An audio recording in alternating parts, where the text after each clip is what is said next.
Hello everyone, जैसे कि आप सबको पता है सुबह के बज चुके हैं 7 और मैं लेके चल रही हूँ आपको एनसीईआरटी की हेवन। आज का हमारा चैप्टर है क्लास 7 की हिस्ट्री की chapter 6 towns traders and crafts persons. आज हम इस चैप्टर को डिस्कस करने वाले हैं आपके साथ विथ एग्जांपल्स एंड एक्सप्लेनेशन। हर एक टॉपिक जो हमारी यहाँ पर दिया हुआ है वहाँ पर हम समझेंगे। क्या समझेंगे? जो टाउन्स होती थी मेडिएवल हिस्ट्री पर, मेडिएवल इंडिया पर जो टाउन्स इमर्ज हुआ था, जो ट्रेडर्स मीन्स टाउन्स है। किस लिए है टाउन्स? क्योंकि यहाँ पर ट्रेडर्स आते हैं, यहाँ पर बिजनेस होते हैं, एक्सचेंज होती है चीज़ों का। सो इसलिए ट्रेडर्स है, इसीलिए इस जगह को टाउन कहा जाता है क्योंकि यहाँ पर हर चीज़ अवेलेबल होता है। और नेक्स्ट हमारा एक है क्राफ्ट्स पर्सन। क्राफ्ट्स पर्सन कौन होते हैं? जो क्राफ्ट्स पर्सन होते हैं वो भी एक इंपॉर्टेंट हिस्सा है टाउन्स का। क्यों? क्योंकि वो जो है वो चीज़ों को बनाते हैं, तैयार करते हैं, फिर तैयार करने के बाद, रेडी करने के बाद ट्रेडर्स जो है इसको एक जगह से दूसरी जगह लेके जाके बेच के मुनाफा अर्न करते हैं।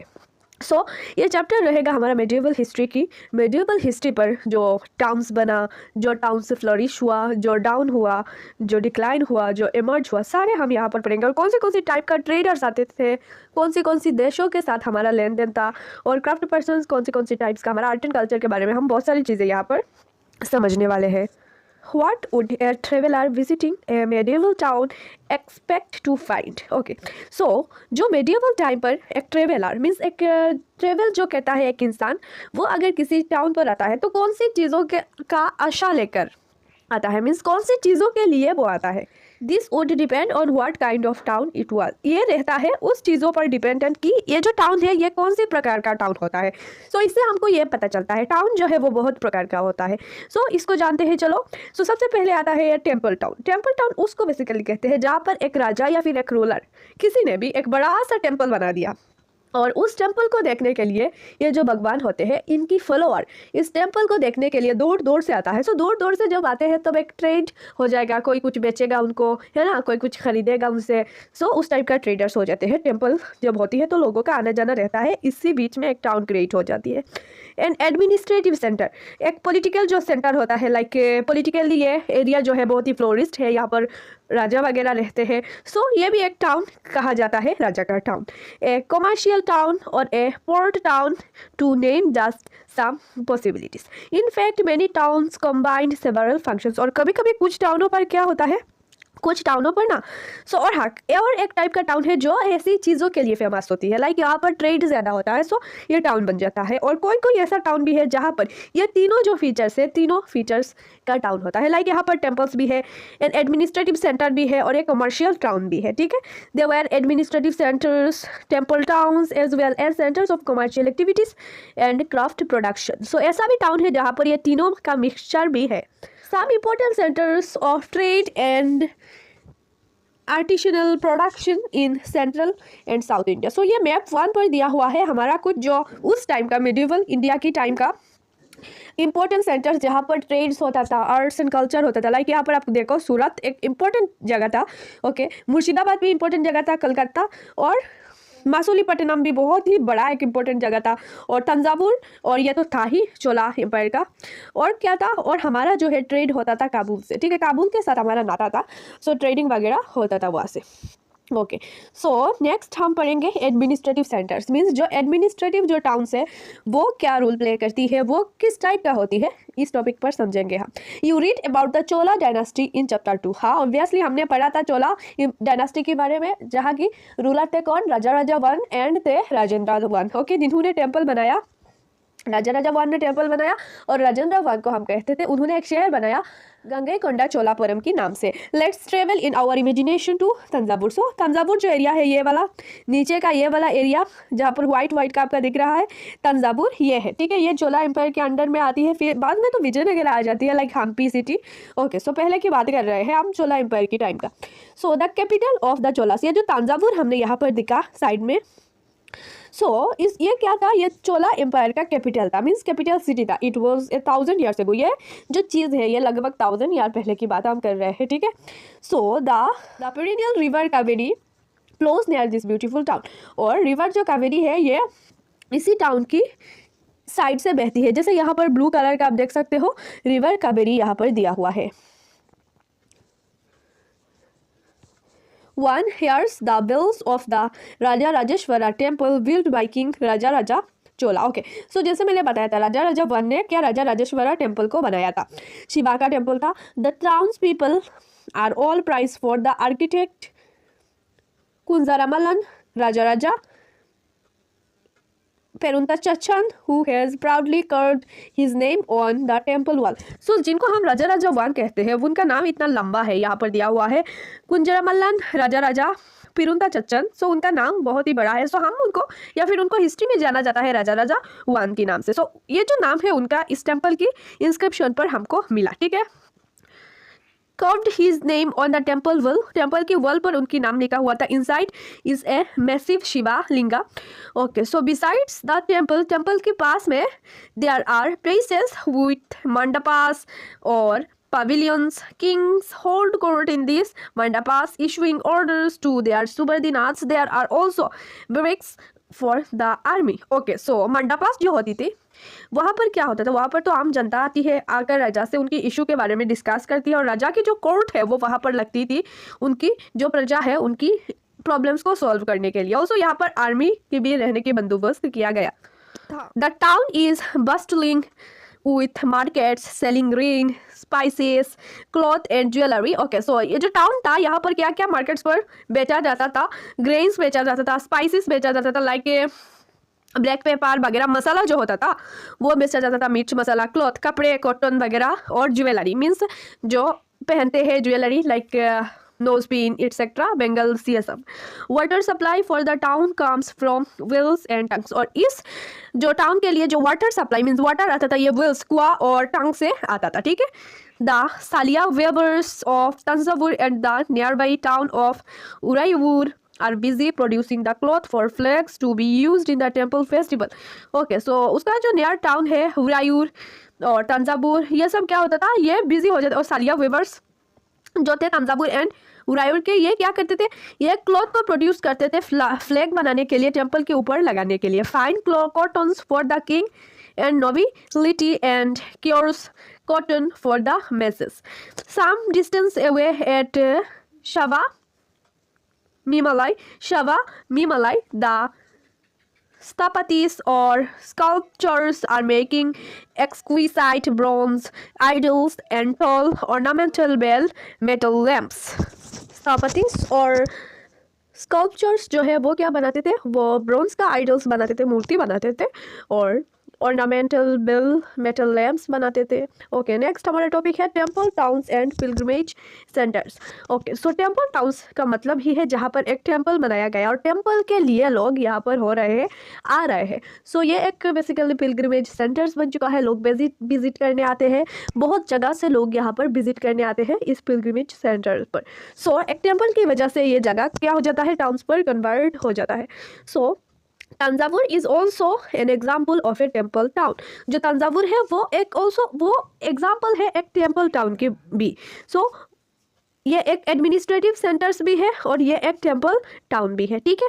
Temple towns represent a very important pattern of urbanisation. ये जो टेम्पल टाउन है मीन्स टेम्पल टाउन एक बहुत ही बड़ा अर्बनाइजेशन मीन्स टाउन का इलाका को रिप्रेजेंट करता है। मीन्स यहाँ पर बहुत सारे लेन देन होते हैं, बहुत सारे लोग आते हैं।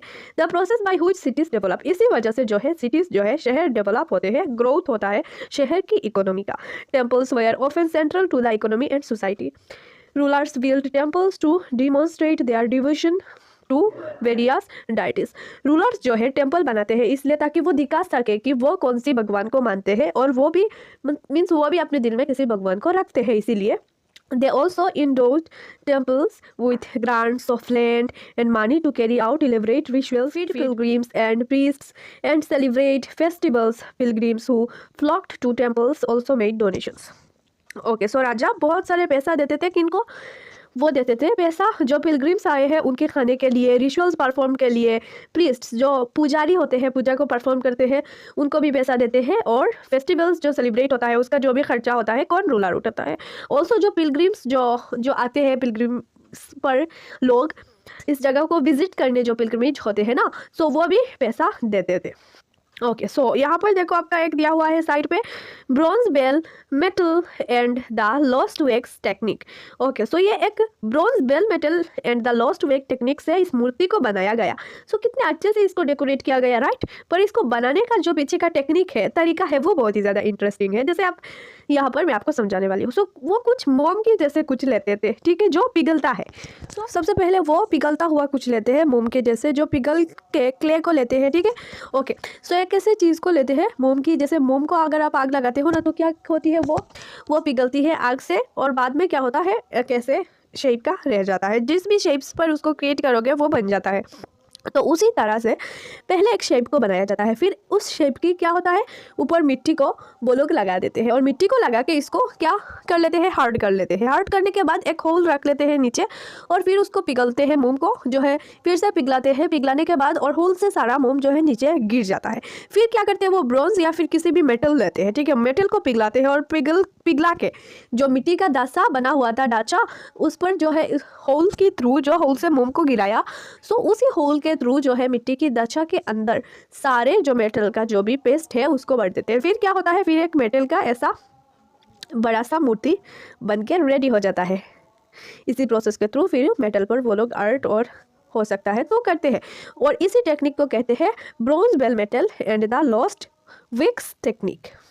So, temple authorities used their wealth to finance trade and banking. Gradually, a large number of priests, workers, artisans, traders, etc. settled near the temple to cater to its needs and those of the pilgrims.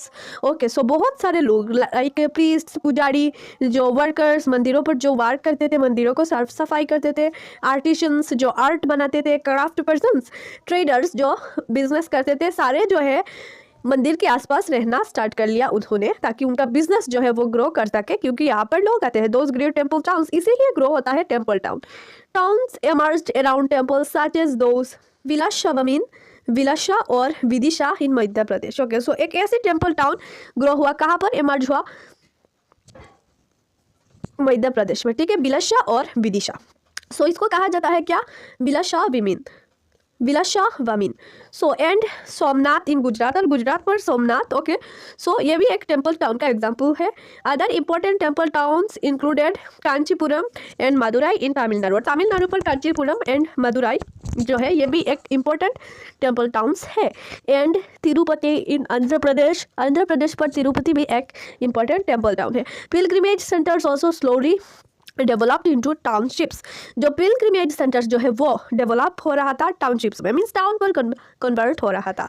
Vrindavan Uttar Pradesh and Tiruvannamalai Tamil Nadu are examples of two such towns. Vrindavan और तिरुवन्नामलाई भी कुछ examples है temple town के।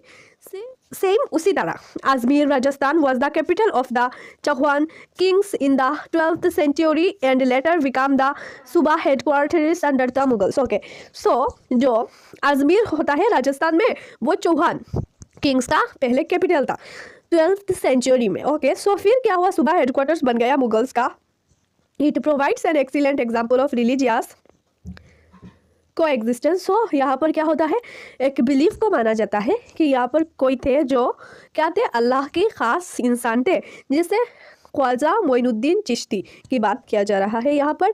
The celebrated Sufi saint who settled there in the 12th century.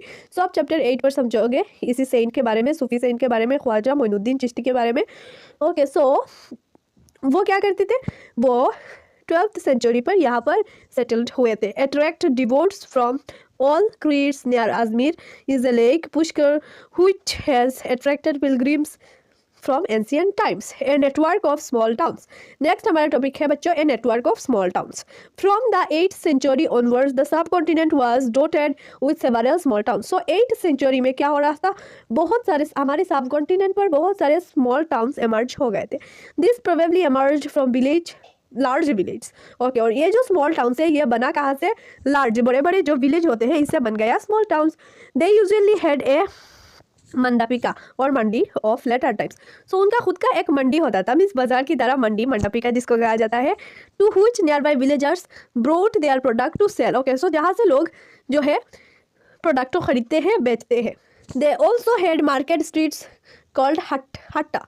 Haat of later times. Okay, जैसे हम कहते हैं हाट बाजार। ओके, सो वहाँ पर स्ट्रीट्स पर, मार्केट की साइड्स पर क्या हट्टा भी होता था, मीन्स हाट। और क्या होता था, दे also had market streets called Hatta. Okay, next है लाइन विथ शॉप्स। यहाँ पर लाइन पे सारे शॉप्स होते हैं हट पर। There were streets for different kinds of artisans such as potters, oil pressers, sugar makers, story makers and smiths. Okay, so stone masons, वहाँ पर क्या हो रहा था, शराब्स बनाना, नशा वाला चीज़ें जो है वो भी बनाना स्टार्ट हो गया था। वहाँ पर बहुत सारी चीज़ें होता था, आर्टिशंस भी थे, पॉटर्स भी थे, और sugar makers, story makers, smiths, हर टाइप का स्मिथ्स होते थे, black smith, gold smith, stone masons etcetera. While some traders lived in the town, other travelled from town to town. कुछ जो है यहाँ पर रहते थे और कुछ टाउन टू टाउन ट्रेवल करते हैं। Many came from far and near to this towns to buy local articles and sell products of distant places like horses, salt, camphor, saffron, betel nut and spices like pepper. और बहुत सारे लोग जो है दूर दूर से आते हैं क्या करने, लोकल आर्टिकल्स को ख़रीदने, लाइक और चीज़ों को बेचने। जैसे हॉर्सेस लेके आते थे, सर्ट को लेके जाते थे, शेफ्रॉन देते थे, बेटल नाट देते थे, स्पाइसेस, पेपर, ये सब लेके जाते थे इस टाइप का। सो यहाँ पर एक आप मार्केट को देख सकते हो, ठीक है, इस टाइप का मार्केट हुआ करता था। यूजुअली ए समंता और इन लेटर टाइम्स जमींदार बिल्ट ए फोर्टिफाइड पैलेस इन और नियर दिस टाउन। ओके, सो समंता हमने सुना ही होगा, राजा एक इंसान को थोड़ा सा जगह दे देता है इसी जगह की टेरिटरी को संभालने के लिए। सो इसी तरह जमींदार जो है वो बाद में आ गए थे समंता के बदले। सो ये जो दोनों है, मीन समंता या फिर आप जमींदार कह सकते हो, ये टाउन के पास में अपना पैलेस बना लेते हैं, अपना महल बना लेते थे। क्यों? ताकि वो वहाँ से टैक्स को कलेक्ट कर सके, टैक्स को कलेक्ट कर सके इन बहुत सारी चीज़ों से, ठीक है। मार्केट पर जो भी चीज़ उठ रहा है उनसे वो टैक्स को कलेक्ट करते थे। टैक्सेस ऑन मार्केट्स, जो मार्केट्स पर क्या क्या टैक्स लगते थे यहाँ पर दिया हुआ है। The following is a summary from a 10th century inscription from Rajasthan. So ये 10th सेंचुरी की इंस्क्रिप्शन की है राजस्थान की, which lists the dues that were to be collected by temple authorities। और क्या होता था, कुछ कुछ जो राजा है, सॉरी राजा नहीं, कुछ कुछ जमींदार या फिर समंता जो है टेम्पल को जिम्मेदारी दे देते थे कि आप जो है टैक्स को कलेक्ट कर लो, करके हमें दे देना। सो यहाँ पर टेम्पल्स जो है, टेम्पल अथॉरिटी टैक्स को कलेक्ट करती है समंता या फिर जमींदार के कहने पर। सो देखो आप, sugar and jaggery, rice, thread and cotton, on coconut सर्स, areca nuts, butter, sesame oil, on cloth. So इन सारे चीज़ों पर टैक्सेस जो है लगाया जाता था। Besides there were taxes on traders, traders पर भी टैक्सेस होता था। On those who sold metal goods, so on distillers, on oil, on cattle fodder means animals की चारों पर भी टैक्सेस लगता था। ऑन लोड्स ऑफ ग्रेन्स पर भी टैक्सेस लगता था। Okay, some of the taxes were collected in kind while other were collected in cash. और भी कुछ टैक्सेस है जो कैश पर कलेक्टेड किया जाता था। ट्रेडर्स बिग एंड स्मॉल, हमारा जो चैप्टर था टाउन्स, ट्रेडर्स एंड क्राफ्ट्समैनशिप। सो हमने टाउन्स को तो कवर कर लिया, अब आ चुके हम सेकंड पार्ट पर हमारा चैप्टर की, जो है traders big and small. So there were many kinds of traders, तो बहुत सारे टाइप्स का ट्रेडर्स होते थे मार्केट पर। दिस इंक्लूडेड द बंजारास, जिनको हम बंजारास भी कह सकते हैं, several traders, especially horse traders, formed associations with headman who negotiated on their behalf with warriors who bought horses. Okay, so बहुत सारे ट्रेडर्स जो है हॉर्स को ट्रेड करते हैं, हेडमैन जो होती है मार्केट पर उसको बेचते हैं, उसके साथ डील कर लेते हैं। Since traders had to pass through many kingdoms and forest, so traders जो है उनको बहुत सारे किंगडम्स एंड फॉरेस्ट से ट्रेवल करना पड़ता था। They usually travelled in caravans and formed guilds to protect their interest. So वो बहुत सारे फॉरेस्ट किंगडम से उनको होकर गुजरना पड़ता था। सो लूटपाट ना हो जाए और उनकी जो सामान जो है वो चोरी ना हो जाए, इसी वजह से वो क्या करते थे, ग्रुप वाइज ट्रेवल करते थे। मीन्स वो ग्रुप होकर ट्रेवल करते थे ताकि उन पर कोई हमला ना कर सके। There were several such guilds in South India from the 8th century onward. So 8th century से ही साउथ इंडिया पर ये सब स्टार्ट हो गया था। So the most famous being the Manigramam and Nanadesi. So क्या होता था, ये कुछ नेम्स है गिल्ड्स की, साउथ इंडिया की दो नाम्स आया है, Manigramam and Nanadesi. This guilds traded extensively both within the peninsula and with south east Asia and China. So ये जो ट्रेड गिल्ड्स है ये कहाँ तक ट्रेडिंग करते हैं, देखो आप पेनिनसुला से तो ट्रेडिंग करते हैं, पेनिनसुला हमारा जो डिकन, और करते हैं साउथ साउथ ईस्ट एशिया पर, ठीक है, और चाइना पर। There were also communities like Chettiars and the Marwari Oswal who went on to become the principal trading groups of the country. Okay, और कुछ important communities थे like चेतियर्स और मारवाड़ी ओसवाल, वो भी बहुत ही एक इम्पोर्टेंट ट्रेडिंग ग्रुप्स थे कंट्री पर। Gujarati traders including the communities of Hindu Banias and Muslim Bohras. So Gujarati जो ट्रेडर्स थे उन पर क्या थे, कम्युनिटी हिंदू बनियास थे और Muslim Bohras. Traded extensively with the ports of the Red Sea, Persian Gulf, East Africa, South east Asia and China. So देखो कहाँ कहाँ तक ट्रेडिंग हो रही है, रेड सी तक, पर्शियन गल्फ तक, ईस्ट अफ्रीका तक, South east Asia and China तक।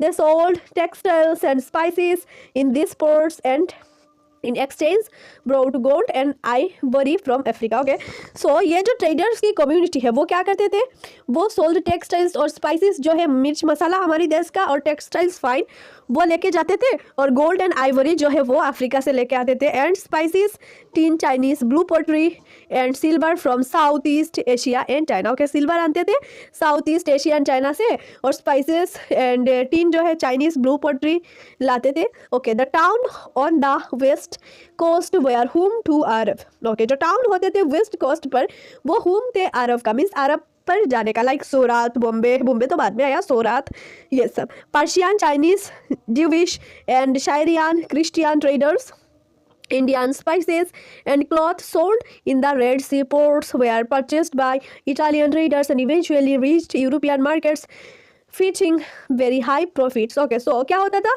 इंडिया के जो स्पाइसेस और क्लॉथ जो है वो रेड सी पोर्ट्स पर जाता था और वहाँ से इटालियन उसको परचेस करते थे ट्रेडर्स, इटालियन ट्रेडर्स, फिर क्या यूरोपियन मार्केट्स पर बहुत दाम पर ले जाके बेचते हैं और प्रॉफिट अर्न करते थे। Spices grown in tropical climates. Okay, जो स्पाइसेस होते हैं वो ट्रॉपिकल एरियाज पर ग्रोन करते हैं, और ट्रॉपिक ऑफ कैंसर जो है वो हमारे इंडिया के पास से ही गुजरता है। दैट इज़ वाई हमारे इंडिया पर pepper, cinnamon, nutmeg, dried ginger ये सब मिलता है, ठीक है। So became an important part of European cooking and cotton cloth was very attractive. So हमारे स्पाइसेस जो है वो यूरोपियन कुकिंग का बहुत ही इंपॉर्टेंट पार्ट था, और कॉटन क्लॉथ वहाँ पर बहुत ही ज़्यादा फेमस था। This eventually drew European traders to India. Okay, so इसीलिए यूरोपियन जो ट्रेडर्स थे उन्होंने इंडिया पर आए और इंडिया पर फिर क्या किया, फिर कब्जा ही कर लिया है ना ब्रिटिश ने। We will shortly read about how this changed the face of the trading and towns. Okay, next है हमारा काबुल। काबुल जो एरिया है, काबुल से जो हमारा ट्रेडिंग हो रहा था उसके बारे में यहाँ पर चलो देखते हैं। सो काबुल जो हमने देखा था पहला हमारा मैप पर, अफगानिस्तान पर काबुल जो है अफगानिस्तान का फिलहाल तो ये कैपिटल है। सो मुगल एम्पायर का जो बाबर जो है वो क्या कर रहे थे, वो काबुल से ही आए थे, ठीक है। So with its rugged mountainous landscape, Kabul in present day Afghanistan became politically and commercially important from the 16th century onwards. So जब बाबर आए थे इंडिया पर, मुगल एम्पायर को इमर्ज किया था, सो उस टाइम क्या हो रहा था, काबुल के साथ हमारा अच्छा नाता हो गया था। Kabul and Kandahar were linked to the celebrated silk road. So Kabul पर से हमारा सिल्क रोड गुजरता था। Okay, besides trade in horses was primarily carried on through this road. यहाँ पर हॉर्सेस का ट्रेडिंग भी होता था। In the 17th century, Jean Baptiste Tavernier, a diamond merchant, estimated that the horse trade at Kabul amounted to, so वहाँ पर क्या horse का क्या हो रहा था, बेचना, वहाँ से हॉर्स का ट्रेडिंग हो रहा था 30,000 एक साल में, 30,000 पैसा का हॉर्स का ट्रेडिंग हो रहा था। सोच रहे हो उस टाइम, अभी का तो करोड़ रुपए, which was a huge sum in those days. Okay, so camels carried dried fruits, dates, carpets, silk and even fresh fruits from Kabul to the subcontinent and elsewhere. और कैमल्स जो है वो क्या करते थे, वो फ्रूट्स, ड्राई फ्रूट्स को carry करते थे, डेट्स को मीन्स खजूर, कारपेट, सिल्क्स, इन सबको, इवन फ्रेश फ्रूट्स को कैरी करके और दूसरी जगह पर पहुंचाते हैं कैमल, ऊँट। Slaves were also brought here for sale, और यहाँ पर नौकर का भी सेल होता था। नेक्स्ट है हमारा बच्चों लास्ट जो हमारा टॉपिक है, मीन्स हमारी इस चैप्टर का जो लास्ट बड़ा वाला टाइटल पर हमारा चैप्टर की नेम पर दिया हुआ है ना, क्राफ्ट परसूट। सो क्राफ्ट्स के बारे में हम यहाँ पर डिस्कस करेंगे। हमने टाउन एंड ट्रेडर्स के बारे में डिस्कस कर लिया ऑलरेडी, अभी आ चुके हैं crafts in towns. The craft persons of Bidar were so famed for their inlay work in copper and silver that it came to be called Bidri. Okay, so Bidar एक जगह है, ठीक है, आप मैप पर देख लेना फर्स्ट वाला। सो बिदार पर क्या हो रहा था, बिदरी का जो आर्ट फॉर्म है वो बहुत ही ज़्यादा फेमस था। क्या था वहाँ पर, कॉपर या फिर कॉपर का एक बर्तन होता था, उसके ऊपर क्या गोल्ड सिल्वर या फिर किसी भी चीज़ से क्या हो रहा था, आर्ट हो रहा था। जैसे यहाँ पर आप देख सकते हो कितना सुंदर सा आर्ट था, राइट।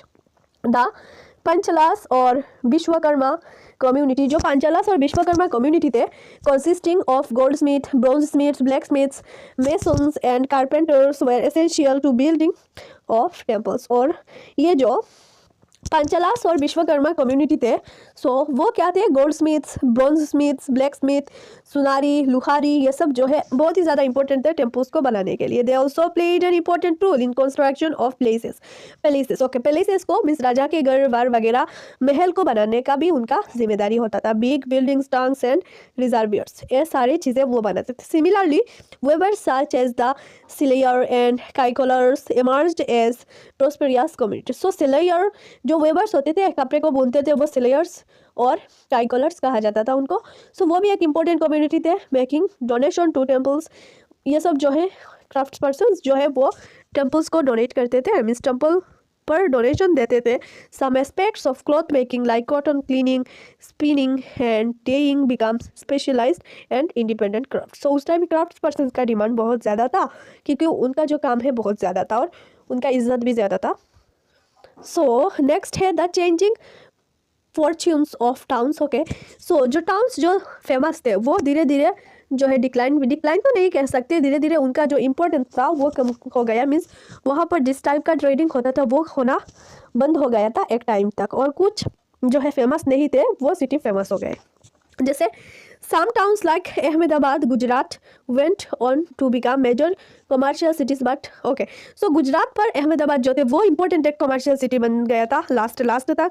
पर तंजावुर जो है वो क्या हो रहा था, वो डिक्लाइन हो रहा था। मीन्स उनका जो टाउन का स्ट्रक्चर, टाउन का जो उनका ट्रेडिंग था वो कम हो गया था। Murshidabad, West Bengal on bank of Bhagirathi which rose to prominence as a center for silks and became the capital of Bengal in 1704, declined in course of the century as the weavers faced competition from cheap mill-made cloth from England। Okay, so 1704 पर जो बंगाल का capital बना था क्या, मुर्शिदाबाद, वो बहुत ही ज़्यादा फेमस था सिल्क्स के लिए। पर बाद में जब मिल मेड मीन्स फैक्ट्री पर बनाने वाला क्लॉथ आ गया था इंग्लैंड से, तब उनका जो है डिमांड वो कम हो गया था। इसी वजह से ये मुर्शिदाबाद भी डिक्लाइन पर चला गया। सो अब समझेंगे कुछ सिटीज़ के बारे में जो बहुत ही ज़्यादा इंपॉर्टेंट था उस टाइम पर, और उनको समझना हमारे लिए बहुत ही ज़्यादा ज़रूरी एक चीज़ है। सो चलो स्टार्ट करेंगे हम हम्पी से, फिर पढ़ेंगे मसूलीपट्टनम और फिर सूरत के बारे में समझेंगे। The architectural splendour of Hampi. सबसे पहले हम हम्पी से स्टार्ट कर रहे हैं। Hampi is located in the Krishna and Tungabhadra basin. जो हम्पी जो है वो लोकेटेड है दो रिवर के बीच में, कृष्णा एंड तुंगभद्रा। आप मैप पर जाके देख लेना साउथ इंडिया पर। which formed the nucleus of the Vijayanagara empire founded in 1336। So जो एक बहुत बड़ा विजयनगरा एम्पायर है 1336 पर बिल्ट हुआ था और 15 सेंचुरी तक चला। सो वो क्या था 1500 लगभग कुछ हाफ 15 तक चला।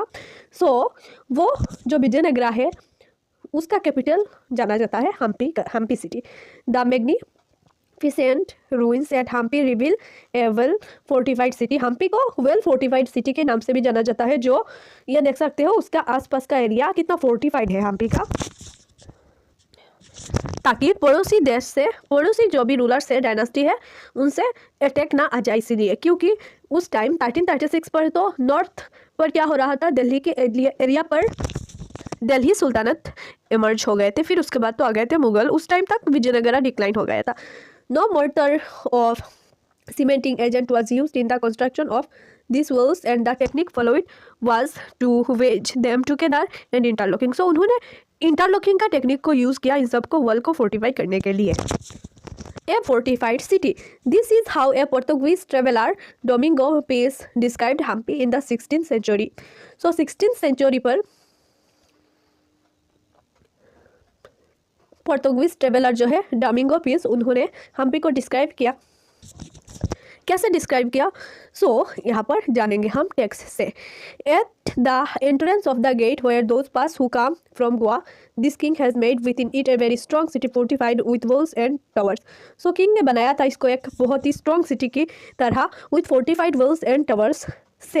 This walls are not like those of other cities, ये जो वॉल्स थे वो अदर सिटीज की तरह नहीं थे, but are made of very strong masonry such as would be formed in few other parts and inside very beautiful rows of buildings made after their manner with flat roofs. और इसके inside पर बहुत ही सुंदर सुंदर सा buildings था। हम्पी जो city है वो अपनी आर्किटेक्चर के लिए भी जाना जाता था। The buildings in the royal complex had splendid arch domes and pillared halls with needs of holding sculpture. They also had well planned orchards and pleasure gardens with sculptural motifs such as the lotus and corbels. Okay, so वो क्या कर रहे थे, वो gardens भी बना रहे थे, वो क्या कर, और वो पिलर्ड हॉल्स भी बना रहे थे और मूर्ति भी रख रहे थे अपनी पिलर के पास में, ठीक है, उस टाइप का पिलर के मिडिल पर। सो इन its heyday in the 15th to 16th centuries, Hampi bustling with commercial and cultural activities. So 15th and 16th centuries पर हम्पी जो है एक बहुत ही बड़ा commercial and cultural activities से जाना जाता है। मुस्लिम merchants, चित्तीस and agents of European traders such as the Portuguese thronged the markets of Hampi. So वहाँ पर मुस्लिम मार्चर्स भी आते थे। सो आप इससे देख सकते हो सेक्युलरिज्म था और 36 जो है थे यूरोपियन ट्रेडर्स थे, पोर्तुगीज थे। Temples were the hub of cultural activities and devadasis temple dancers. तो हम्पी के जो टेम्पल्स थे वहाँ पर देवदासीस भी होते थे। क्या थे देवदासीस? वो टेम्पल में डांस करते थे, रिचुअल्स परफॉर्मेंस डांस करके देवी देवता को इम्प्रेस करते थे, perform before the deity. Loyalty and masses in the many pillared halls in the Virupaksha, a form of Shiva. So Virupaksha की टेम्पल बनाया गया, शिवा की मीन्स शिवा की, शिव की टेम्पल बनाया गया। The Mahanavami festival, known today as Navratri in the south, was one of the most important festivals celebrated at Hampi. So Hampi पर महानवमी को सेलिब्रेट किया जाता था, मीन्स नवरात्रि को। और archaeologist have found the Mahanavami platform where the king received guests and accepted tribute from Subhadrinath chiefs. So वहाँ पर क्या होता था, आर्कियोलॉजिस्ट ने देखा ये कि वहाँ पर राजा बैठते हैं, राजा के साथ गेस्ट बैठते हैं और वो सेलिब्रेट करते थे महानवमी को। And from here he also watched dance and music performance as well as wrestling bouts. Okay, so और वो वहाँ पर बैठ के ही स्ट्रीट पर डांस परफॉर्मेंस ये सब देखते थे। Hampi fell into ruin following the defeat of Vijayanagara in 1565 by the Deccanese Sultans. Okay, so Hampi फिर क्या डिक्लाइन हो गया, डेक्कनी सुल्तान्स ने इनको हरा दिया 1565 में। The rulers of Golconda and Bijapur, Ahmadnagar, Berar and Bidar. Okay, next हमारा टॉपिक है क्या, a gateway to the west, Surat. Surat के बारे में हम समझेंगे, जो क्या था, गेट वे था वेस्ट का।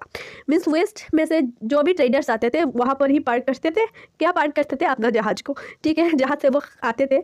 सो Surat in Gujarat was emporium of western trade during the Mughal period along the Cambay, present day Kambat, and somewhat later Ahmedabad. Surat was the gateway for the trade with West Asia via the Gulf of Hormuz.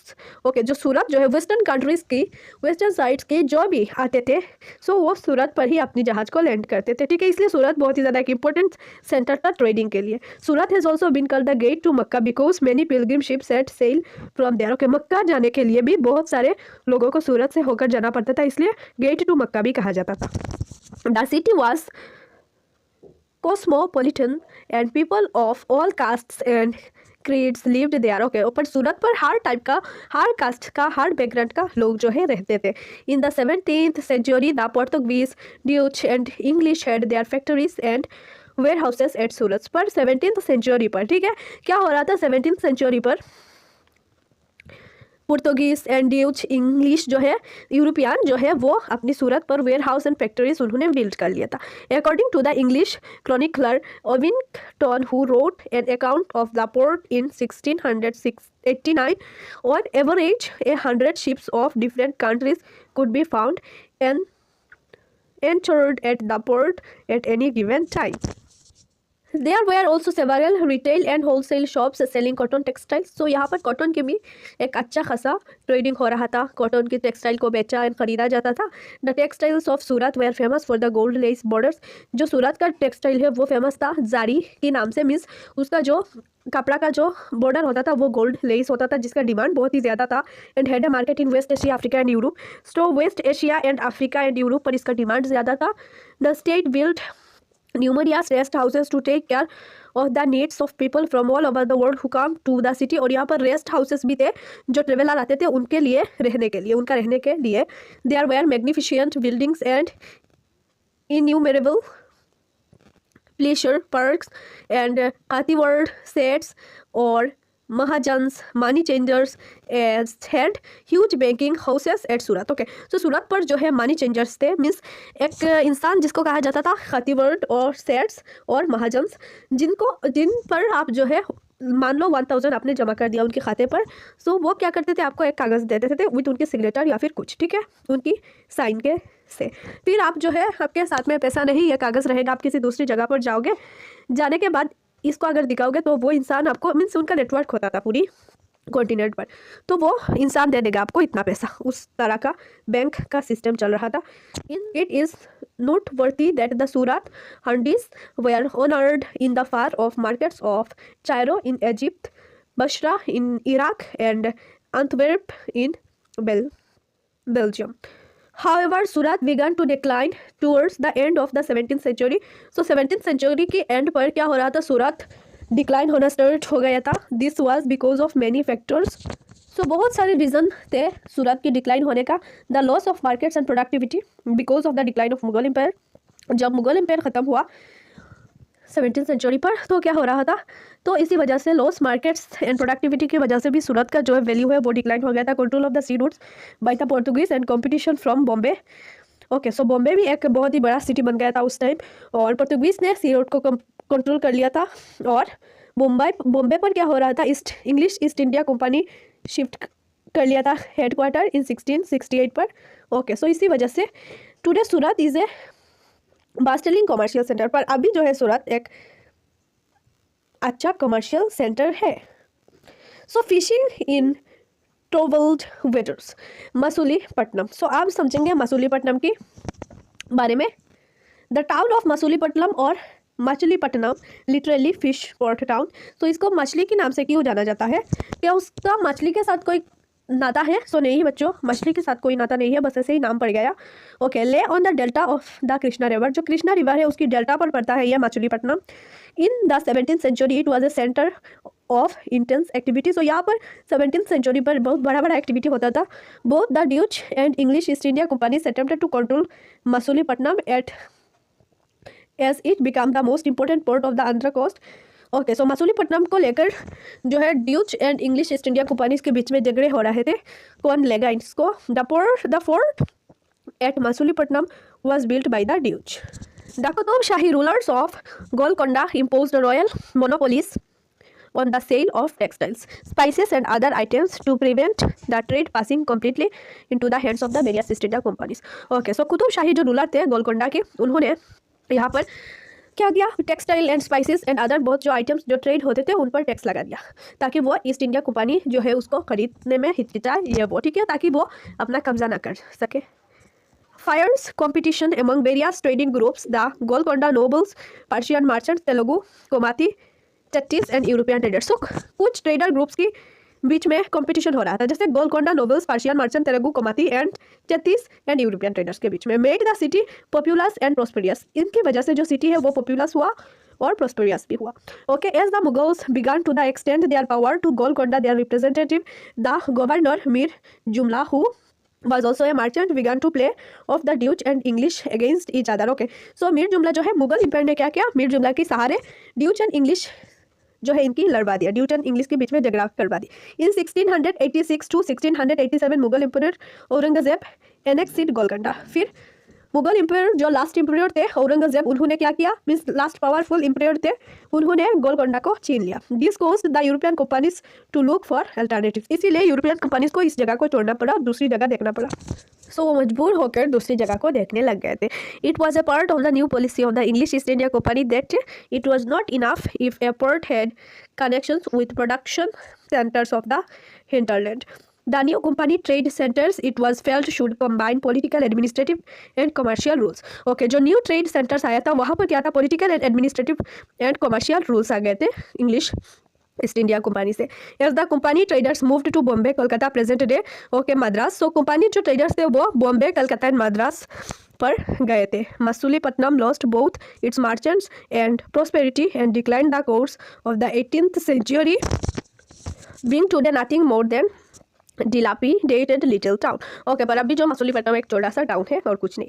Next और हमारा last जो इस chapter का topic है वो है new towns and traders. In the 16th and 17th century, European countries were searching for spices and textiles. जो 17th and 16th century पर यूरोपियन जो कंट्रीज थे वो क्या कर रहे थे, वो स्पाइसेस एंड टेक्सटाइल को सर्च कर रहे थे. which had become popular both in Europe and West Asia. जो चीज़ कॉटन टेक्सटाइल एंड स्पाइसेस मिर्च मसाला इंडिया की वो फेमस था यूरोप एंड वेस्ट एशिया पर. The English Dutch and France form East India companies in order to expand their commercial activities in east. So English Dutch and France ने क्या किया, east India companies बनाया ताकि वो trade कर सके.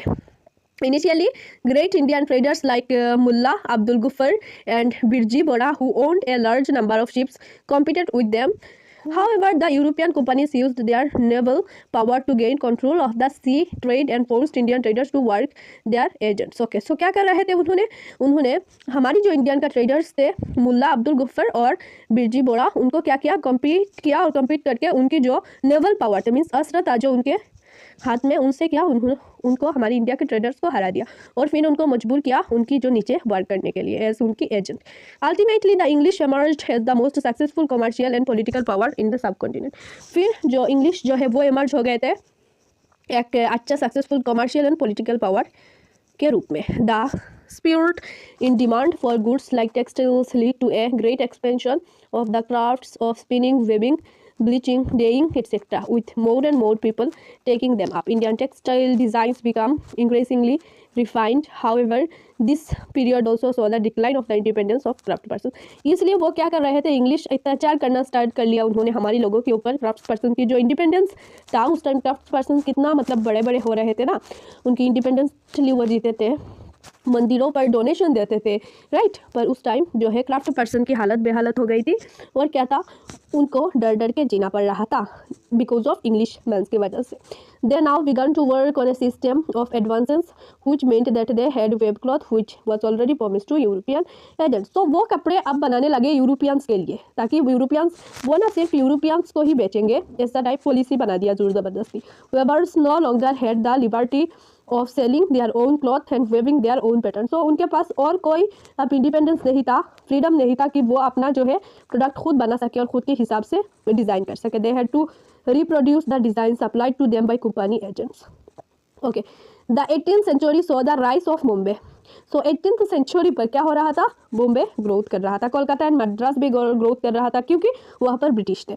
which are nodal cities today. So अब वो नोडल सिटीज थे. crafts and commerce underwent major changes as merchants and artisans such as weavers were moved into the black towns established by European. Okay, so वहाँ पर बहुत ही बड़ा discrimination हो रहा था. क्या ब्लैक टाउन्स बना दिया गया, मीन्स शहर का कुछ कचरा वाला जगह, घटिया सा जगह रख दिया उन्होंने इंडियंस के लिए. कलर के नाम पर उन्होंने इंग्लिश ने डिस्क्रिमिनेशन स्टार्ट कर लिया. जो घटिया सा जगह है, इतना फोर्टिफाइड नहीं है, मीन्स कुछ रहने लायक, ऐसा दे दिया इंडियन को और इसका नाम दे दिया ब्लैक टाउन्स. और वाइट टाउन्स जो फोर्टिफाइड सिटी प्लेसेस वो वाला एरिया ले लिया उन्होंने. मतलब इतना सब कुछ उन्होंने, क्योंकि वो मानते थे क्या, ब्लैक जो है वो उनसे इन्फेरियर है, मीन्स उनसे छोटा है, और वाइट जो है वो सुपेरियर है, बड़ा है. सो बच्चों देखो इंडिया ने क्या क्या सहा है. सो बच्चों खुशी की बात ये है, यहाँ पर ख़त्म हुआ हमारा क्लास 7 की हिस्ट्री की chapter 6 towns, traders and craft persons हमने यहाँ पर कवर कर लिया. ठीक है बच्चों, बोलते हैं. एक इंपॉर्टेंट बात, इस चैप्टर के क्वेश्चन आंसर अगर देखना चाहते हो तो इस चैप्टर की जो है डिस्क्रिप्शन बॉक्स को ओपन करो, ओपन करते ही आपको मिल जाएगा. ऐसे interesting chapter, notes and chapter के एक्सप्लेनेशन के लिए और क्वेश्चन आंसर के लिए चैनल को सब्सक्राइब जरूर करो.